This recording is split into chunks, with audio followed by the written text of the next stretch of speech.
As you approach a roundabout, you should A. Slow down. B. Speed up. C. Come to a complete stop. D. Continue at the same speed. As you approach a roundabout, you should A. Slow down. Roundabout intersections are designed to be taken at a slower speed since you are driving around a curve. As you approach a roundabout, you should reduce your speed and be prepared to yield to drivers, pedestrians, and bicyclists that are already in the roundabout. Many roundabouts have a recommended speed limit of 15 miles per hour. Larger roundabouts may have a higher recommended speed. Blind spots around a large vehicle are what than the blind spots around a car? A. The same. B. Smaller. C. Bigger. D. None of these. Blind spots around a large vehicle are C. Bigger than the blind spots around a car. Whenever you're sharing the road with a large vehicle like a truck, tractor-trailer, or bus, it is important to remember that larger vehicles have larger blind spots around them. The blind spots of larger vehicles, like trucks, are known as the no zones.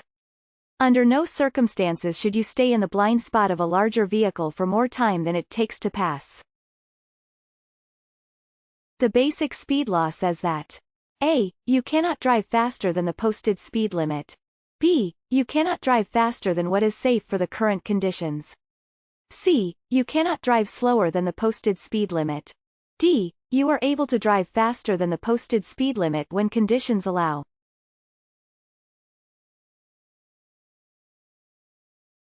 The basic speed law says that B. You cannot drive faster than what is safe for the current conditions.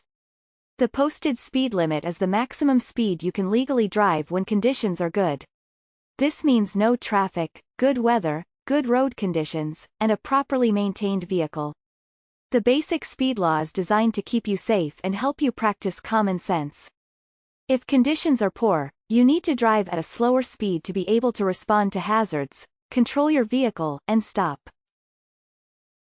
If an approaching driver refuses to switch his high beams to low, you should A.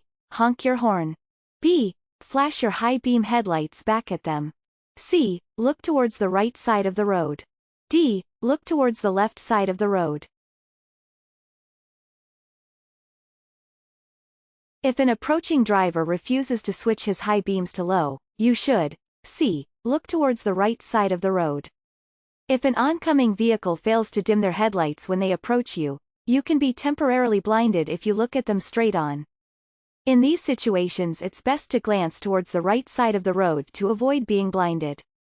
This method allows you to still pay attention to the road while avoiding the glare of the oncoming car's lights.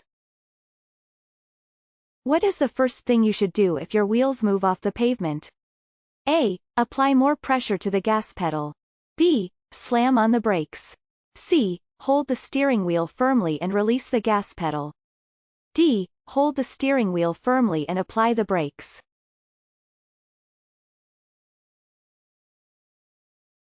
What is the first thing you should do if your wheels move off the pavement? C. Hold the steering wheel firmly and release the gas pedal. If your car accidentally leaves the paved road, it can cause you to lose control if you're not careful. When the side of the road is unpaved or uneven, your tires can lose traction and your vehicle can crash. It's important to know how to respond to this situation correctly. The first thing you'll need to do is to keep a strong grip on the steering wheel. Next, you should release the gas pedal so that you will start to slow down. Once your speed has slowed, you will be able to gently apply the brakes or gradually return to the paved road. When should you use your high beam headlights at night? A. When driving in the rain. B. Anytime you are driving at night. C. When you are driving in dark areas with no other vehicles around you. D. When driving in the fog. When should you use your high beam headlights at night? C. When you are driving in dark areas with no other vehicles around you. Your car's high beam headlights can typically illuminate the road up to 2 times as much as your low beam headlights. High beams can be useful in situations where it is dark and difficult to see, such as roads with no streetlights, rural highways, country roads, Unfamiliar areas. Dark areas where pedestrians are walking along the side of the road. When driving behind another vehicle at night, you should A. Use your low beam headlights. B. Use your high beam headlights. C. Maintain a 2-second following distance. D. None of these. When driving behind another vehicle at night, you should A. Use your low beam headlights. Whenever you are driving around other vehicles at night, your headlights should always be on the low beam setting. High beam headlights can create glare for other drivers and make them temporarily blinded. When you are driving behind other vehicles moving in the same direction, keep your low beams on. When there are vehicles approaching you from the opposite direction, you should also switch to your low beams. When changing lanes you should A. Speed up. B. Check your mirrors. C. Use your turn signal and check your mirrors. D. Use your turn signal, check your mirrors, and check your blind spots.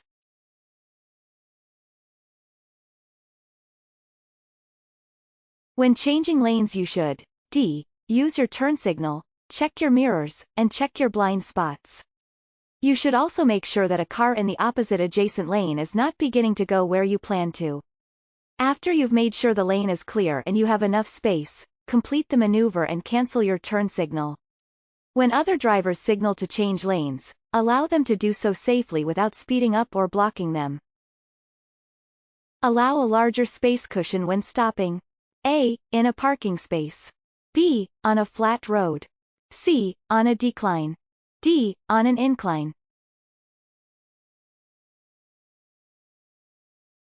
Allow a larger space cushion when stopping. D. On an incline. When many vehicles stop on an incline, they tend to roll backwards when they start to move again. For this reason, you should leave yourself a large space cushion between your vehicle and the vehicle in front of you when you come to a stop on an incline, and especially on steep hills. When backing up you should A. Turn your head to look out of your rear window. B. Look out of your rear view mirror. C. Look out of your right side mirror. D. Gently press the gas pedal.